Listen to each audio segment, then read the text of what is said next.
श्रीमद्भागवत महापुराण प्रथम भाग अष्टम स्कंद अथ चतुर्दशोध्याय मनु आदि के पृथक पृथक कर्मों का निरूपण। हिंदी में अनुवाद।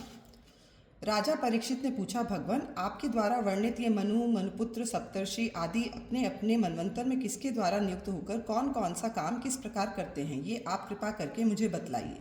श्री सुखदेव जी कहते हैं, परीक्षित, मनु, मनुपुत्र, सप्तर्षि और देवता सबको नियुक्त करने वाले स्वयं भगवान ही हैं। राजन, भगवान के जिन यज्ञ पुरुष आदि अवतार शरीरों का वर्णन मैंने किया है, उन्हीं को प्रेरणा से मनु आदि विश्व व्यवस्था का संचालन करते हैं।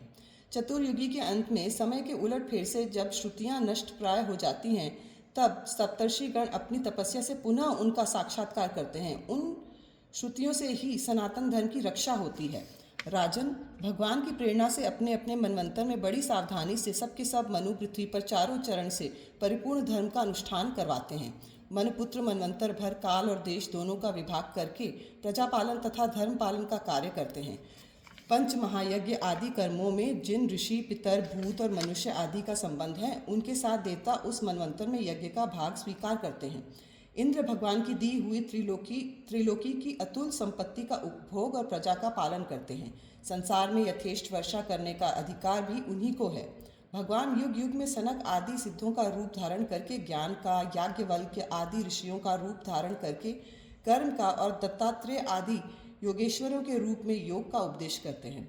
वे मरीचि आदि प्रजापतियों के रूप में सृष्टि का विस्तार करते हैं, सम्राट के रूप में लुटेरों का वध करते हैं और शीत उष्ण आदि विभिन्न गुणों को धारण करके काल रूप से सबको संहार की ओर ले जाते हैं। नाम और रूप की माया से प्राणियों की बुद्धि विमूढ़ हो रही है, इसलिए वे अनेक प्रकार के दर्शन शास्त्रों के द्वारा महिमा तो भगवान की ही गाते हैं, परंतु उनके वास्तविक स्वरूप को नहीं जान पाते। परीक्षित, इस प्रकार मैंने तुम्हें महाकल्प और अवान्तर कल्प का परिमाण सुना दिया। पुराण तत्व के विद्वानों के प्रत्येक अवान्तर कल्प में 14 मनवंतर बतलाए हैं। इति श्रीमद्भागवते महापुराणे पारमहंस्यायां संहितायाम् अष्टमस्कन्धे चतुर्दशोऽध्यायः।